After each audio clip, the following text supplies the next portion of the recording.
ಭಾಷೆಯಲ್ಲಿರ್ತಕ್ಕಂಥ ಶಾಸನ, 4 ಸಾಲಿನ ಶಾಸನ, ಮಂಗಳೇಶ ಶಾಸನವನ್ನು ಕೊರಸ್ತಾನೆ. ಕನ್ನಡದ ಮೊಟ್ಟ ಮೊದಲ ಶಾಸನ ಯಾವುದು ಗೊತ್ತಾ? ಅಲ್ಮಿಡಿ ಶಾಸನ. ಯಾವ ಇಸ್ವಿಯಲ್ಲಿ ನಿರ್ಮಾಣ ಆಯ್ತು, ಯಾರು ಕೊರಿಸಿದ್ರು ಆ ಶಾಸನವನ್ನ? 403 ಆ ಶಾಸನವನ್ನು ರಚನೆ ಮಾಡ್ತಾರೆ.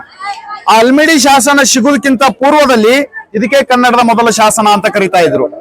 ಕಾರಣ ಏನಂತಂದ್ರೆ ಇದು 6ನೇ ಶತಮಾನದಲ್ಲಿ ರಚನೆ ಆಗಿರ್ತಕ್ಕಂಥ ಶಾಸನ, ಪ್ರಾಚೀನ ಕನ್ನಡ ಭಾಷೆಯಲ್ಲಿ ಇರ್ತಕ್ಕಂಥದ್ದು. ಈ ಶಾಸನದಲ್ಲಿ ಉಲ್ಲೇಖ ಆಗಿರೋದೇನಂತಂದ್ರೆ ನೋಡಿ, ನಾವು ಓದಿ ಹೇಳ್ತಾ ಇರ್ತೀನಿ. ಸ್ವಸ್ತಿ ಶ್ರೀಮತ್ ಪೃಥ್ವಿ ವಲ್ಲಭ ಮಂಗಲೇಶನ ಕಲ್ಮನೆಗೆ ಇತ್ತದು ಲಂಜಿಕೇಶ್ವರಂ ದೇವರಿಕಿ ಪುಣೀರುವ ಮಾಲಾಕಾರ್ಗೆ ಅರ್ಧ ವೀಸ ಇತ್ತದು ದಾನರೇವನ್ ಪಚ್ಚಿ ಮಹಾಪಾತಕಣಂ ಕುಕ್ಕುಂ 7ನೇ ನರಕದ ಅಪ್ಪಳು ಹುಕ್ಕುಂ ಅಂತ ಬರೀತಾನೆ. ಅರ್ಥ ಏನು ಅಂತಂದ್ರೆ, ಸ್ವಸ್ತಿ ಶ್ರೀಮತ್ ಪೃಥ್ವಿ ವಲ್ಲಭ, ಪೃಥ್ವಿ ಅಂದ್ರೆ ಏನು?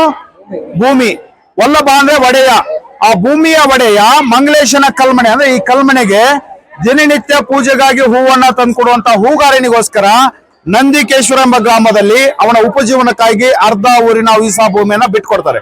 ಬಿಟ್ಕೊಟ್ಟಿದ್ದಾನೆ, ಇಲ್ಲಿ ಶಾಸನ ರೂಪದಲ್ಲಿ ತೋರಿಸಿರ್ತಕ್ಕಂಥದ್ದು. ಅಷ್ಟೇ ತೋರಿಸ್ಲಿಲ್ಲ, ಅವನು ಕೊನೆಗೆ ಒಂದ್ ಸಾಲನ ಬರೆದಿದ್ದಾನೆ.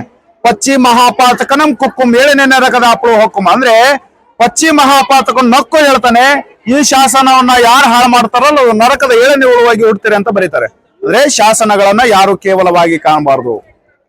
ಒಬ್ಬ ಸಾಮಾನ್ಯ ಮನುಷ್ಯನಿಗೋಸ್ಕರ ಬರೆದಂತ ಶಾಸನ ಅಂದ್ರೆ ಮುಂದೆ ಬಂದಂತ ರಸನ ಹಾಳು ಮಾಡಬಹುದಾಗಿತ್ತು.